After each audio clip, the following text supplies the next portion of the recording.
Vous aimez la cuisine ne vous aime pas, c'est sur Cuisine M, ici et maintenant. Aujourd'hui, nous allons faire un pain roulé aux oignons façon pizza saladière. On va commencer forcément par l'oignon, on est sur une pizza saladière, on va l'émincer finement.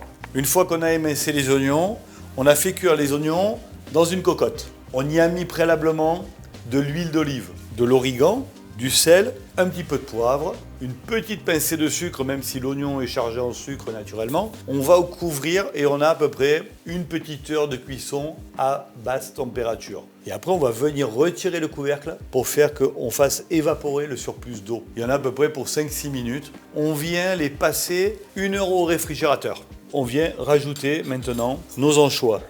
On vient les tailler en petits bouts. Si toutefois vous avez acheté des anchois au sel, on les passe sous l'eau, comme ça va nous permettre d'enlever le surplus de sel. Là on va tailler les olives, on a pris des olives façon grecque dénoyautées, on vient étaler nos olives sur la préparation, on va mélanger l'ensemble, on prend une plaque feuilletée, on va venir étaler notre préparation. Vous allez pouvoir rouler cette préparation tout doucement. On va venir égaliser les bords. On reprend notre papier. Ça, c'est ce qui va pouvoir mettre en forme votre pain d'oignon. Et là, on va pouvoir le renfourner une petite demi-heure au congélateur pour mieux le tenir. On va venir tailler comme ceci. Là, on va venir casser un œuf. On prend un pinceau et on vient mélanger l'ensemble. On va venir y mettre un petit peu de dorure.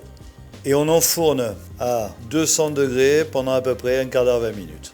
On vient de sortir nos roulés de pizza saladière. Alors je précise, on enlève le papier.